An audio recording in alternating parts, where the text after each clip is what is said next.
My fiancée said, "It's either your mother's 70th birthday or our relationship. I'm not celebrating with your family again." I looked at her calmly. "I choose my family." Then I returned the ring, canceled our lease, and moved back home. When she showed up at my mom's party begging to talk. Original post. I, 31 male, was engaged to my fiancée for about a year and a half.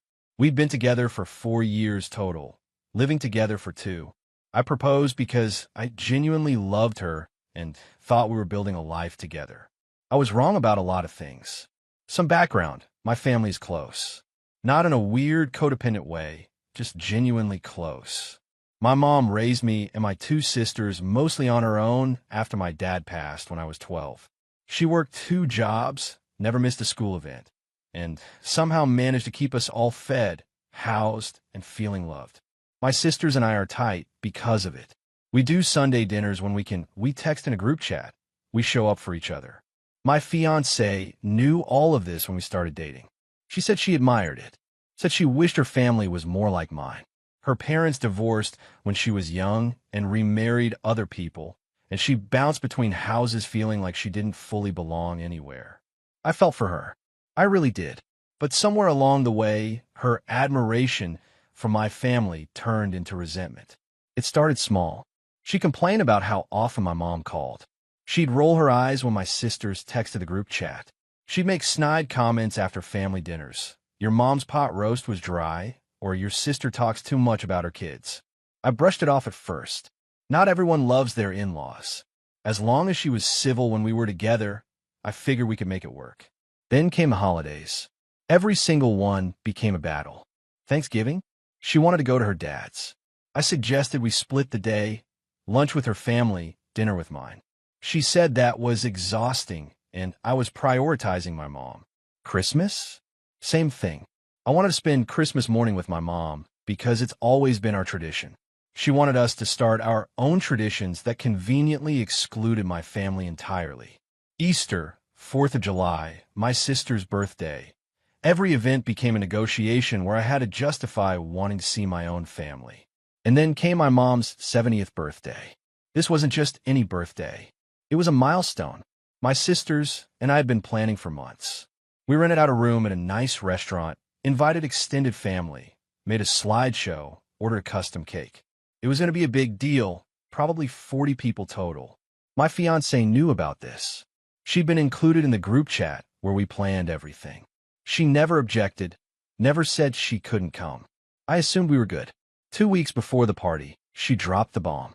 We were eating dinner at our apartment. She put down her fork and said, "I'm not going to your mom's birthday." Me, what? What? Her. "I'm tired of spending every weekend with your family. I need a break. I want us to go to the coast that weekend instead. Just the 2 of us." Me, the coast.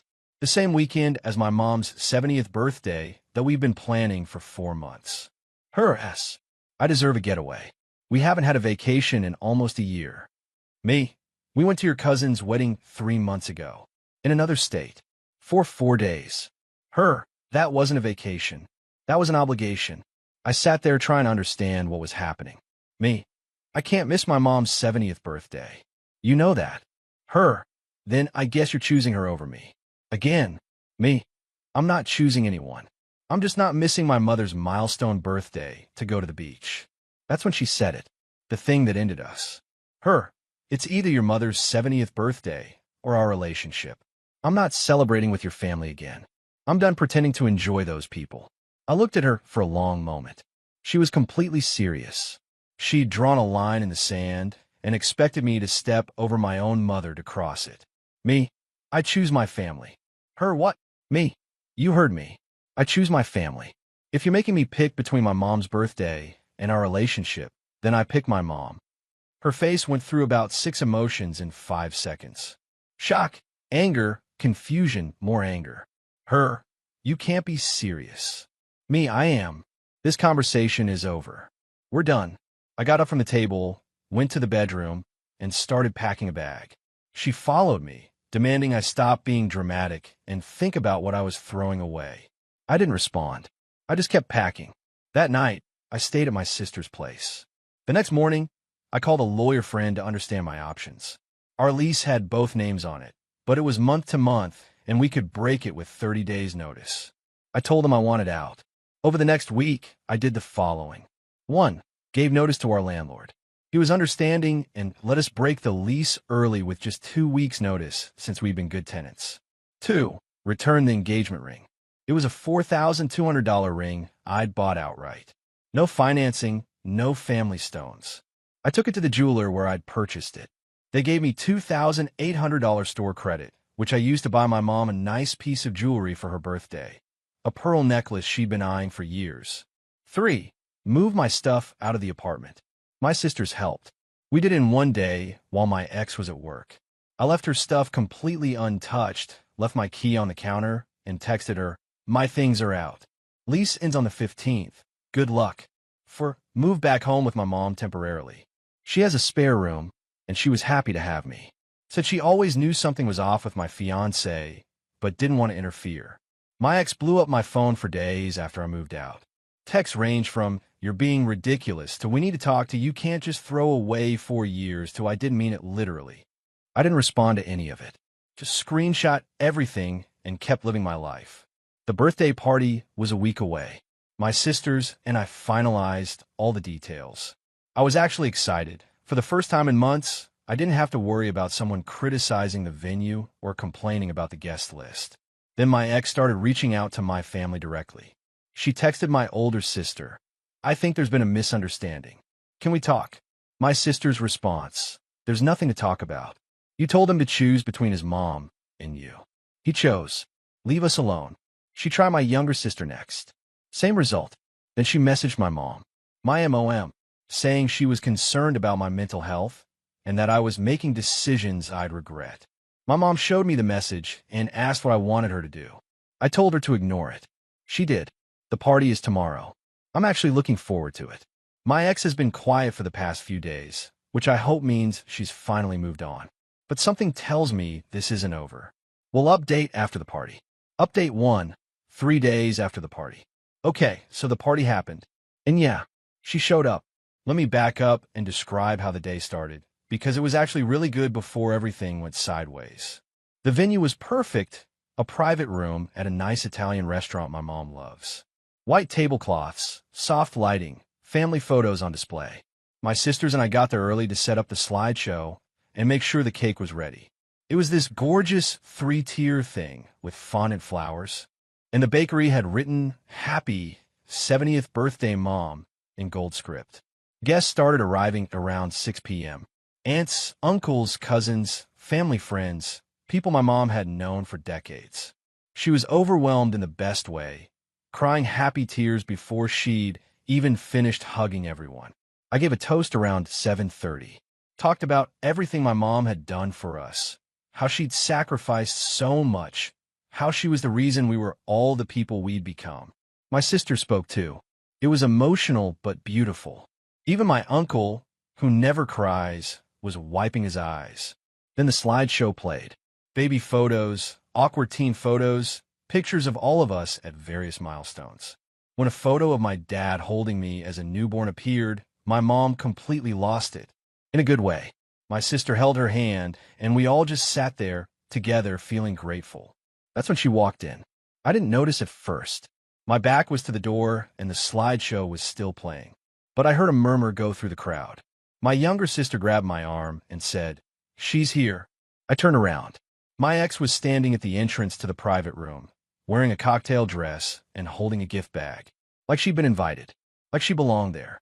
She spotted me and started walking over, weaving through tables of my relatives who were all staring at her like she'd grown a second head. Hi. Can we talk? Please? Just for a minute. Me? You shouldn't be here. I know, but I had to see you. I've been going crazy without you. I made a mistake. I didn't mean what I said. Me? This is my mom's 70th birthday party. You told me you'd rather break up than attend this. Remember? I was being dramatic. I was stressed. I didn't think you'd actually leave. The room had gone quiet. Everyone was watching us. My mom was still at the head table, looking confused and a little alarmed. Please, can we just step outside for a minute? I brought a gift for your mom. I want to make things right. Me? You call my family those people. You said you were done pretending to enjoy them. Why would you bring a gift for someone you don't even like? Her face flushed. She lowered her voice. I didn't mean it like that. I was frustrated. Your family could be a lot, but that doesn't mean I don't care about them. My older sister appeared at my side. She'd heard enough. My sister, you need to leave. This isn't the time or place. I'm trying to apologize.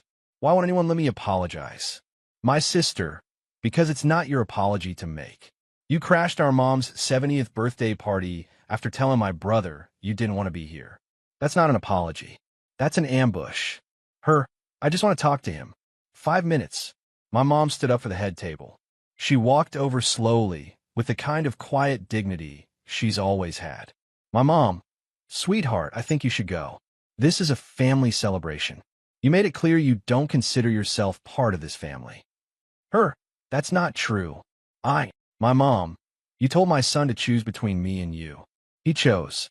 I'm sorry it hurts, but that's the consequence of the ultimatum you gave him.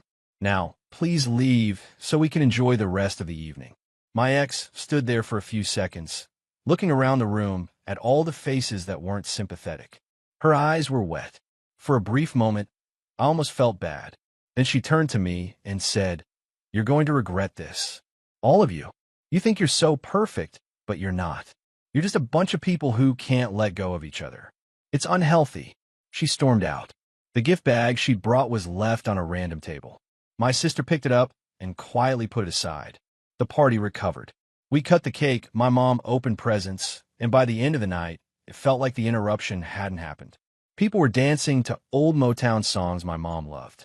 My uncle did his terrible karaoke impression of Marvin Gaye. It was good. It was family. Afterward, my mom pulled me aside.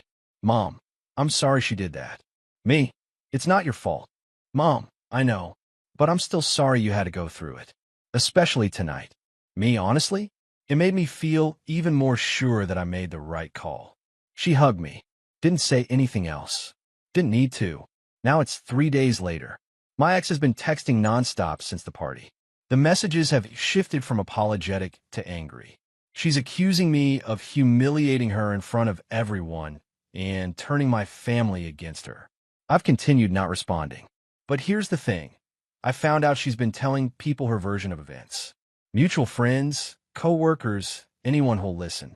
In her story, I abandoned her because my family was controlling and I'm emotionally enmeshed with my mother. One of our mutual friends reached out to ask my side. I told him the truth. She gave me an ultimatum about my mom's birthday. I chose my family. She crashed the party uninvited.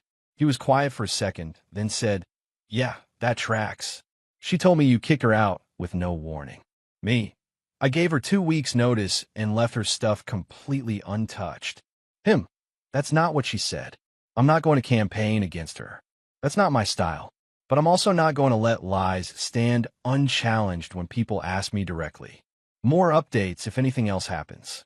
Update 2, 12 days after original post. Things got messy before they got resolved. After the party incident, my ex went into full damage control mode. She wasn't trying to win me back anymore. That ship had clearly sailed.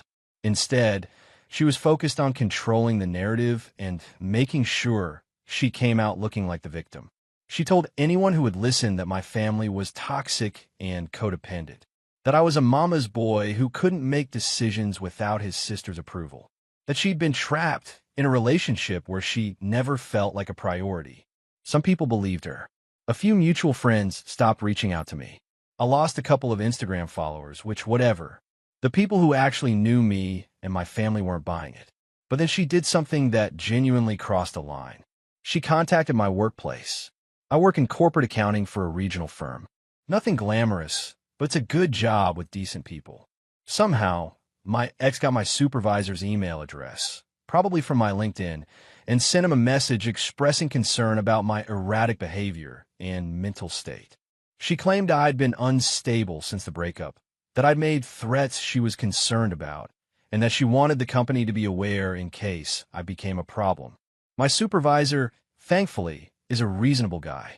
He pulled me into his office the morning after he got the email and showed it to me. I'm assuming this isn't true. Me, none of it. We broke up because she gave me an ultimatum about my mom's birthday. She's been harassing me since. Him. Do you have documentation? Me. Hundreds of texts. Screenshots of her showing up at the party. Everything. He nodded and said, I'm going to respond to this email, letting her know that workplace communications about personal matters are not appropriate and that any further contact will be considered harassment. I'm also going to CC HR, so there's a paper trail. You should probably talk to a lawyer. I took his advice. Called a lawyer that afternoon. The lawyer was straightforward. What she'd done, contacting my employer with false claims, could potentially be considered defamation or tortious interference with employment, depending on how aggressive we wanted to be. He suggested starting with a cease and desist letter. I agreed. The letter was sent 2 days later. It outlined every instance of harassment since the breakup, the texts, the party crash, the contacting family members, the workplace email. It demanded she cease all contact with me, my family members, and my employer, and warned that any further contact would result in legal action. She didn't respond directly, but she did send one final text to my phone, which my lawyer told me not to respond to. I can't believe you're threatening me with lawyers. After everything I did for you, you're the one who abandoned me. You're the one who humiliated me. And now you're trying to make me look like the bad guy? This is insane. I hope your precious family is worth it, because you just lost the only person who actually loved you. I screenshot it, sent it to my lawyer, and blocked her number. That was 5 days ago. Since then, silence. No texts, no emails, no showing up places. Either the cease and desist scared her, or she finally ran out of steam. My life has actually been pretty good since then, if I'm being honest. Living with my mom has been fine. She gives me space, I help around the house, and we have dinner together most nights. It's temporary. I'm looking at apartments and should have my own place again within a month or two, but it's not the nightmare scenario my ex probably imagined. My sisters and I are closer than ever. The whole experience made us appreciate each other more. My older sister told me she was proud of how I handled everything. My younger sister said she'd never liked my ex anyway and was glad I finally woke up. The mutual friends situation sorted itself out naturally. The people who believed her side without asking me weren't really my friends to begin with. The ones who asked questions and heard the truth understood. A few even reached out to apologize for initially being cold. My mom still wears the pearl necklace I bought her with the ring money. She wore it to church last Sunday, and 3 different ladies asked where she got it. She told them, my son gave it to me for my birthday. Final update, 19 days after original post.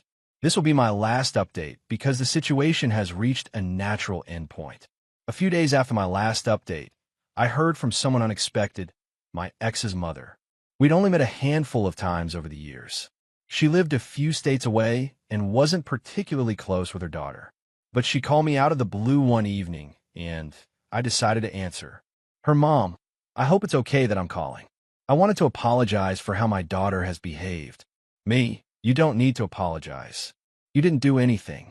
Her mom, I know, but I feel responsible in some ways. She's always been like this. Dramatic. All or nothing. When she doesn't get her way, she makes everyone around her miserable until they give in. Her father and I enabled it for years because it was easier than fighting. I thought she'd grown out of it. Me, apparently not. Her mom, she told me her version of what happened. Then I talked to her sister, who told me what actually happened. I'm not going to defend her.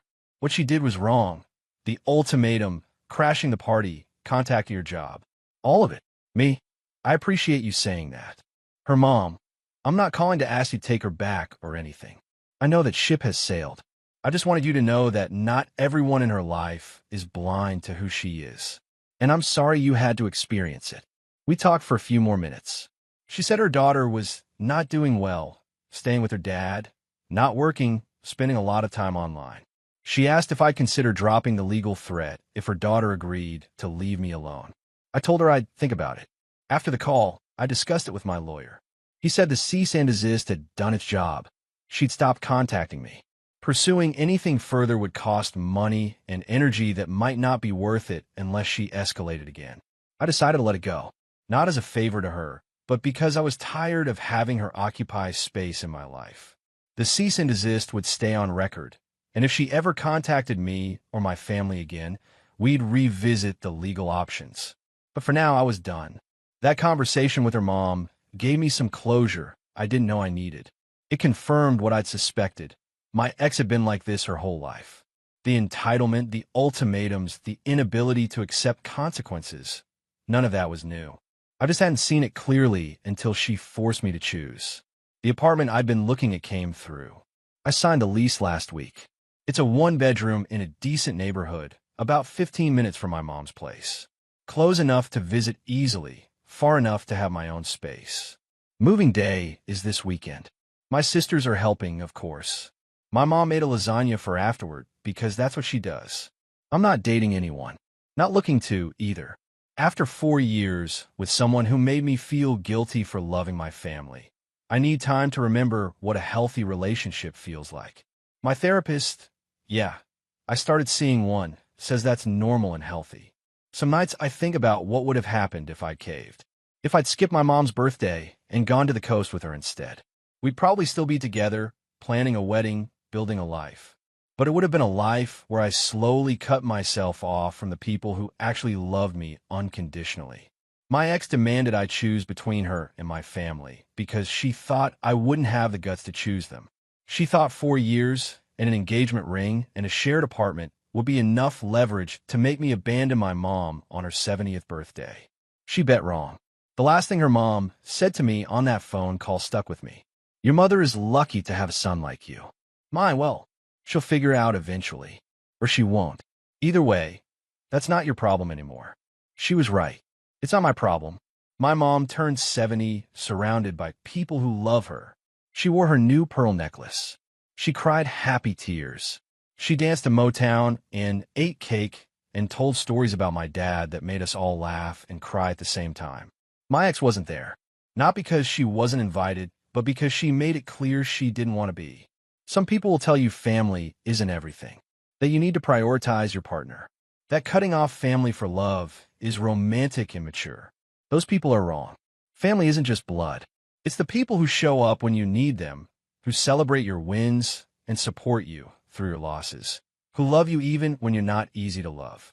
My fiancée asked me to choose between family and her. I chose right. Thanks for following along, everyone. I'm going to go help my sisters pack boxes now. Mom's making lasagna, and I don't want to be late.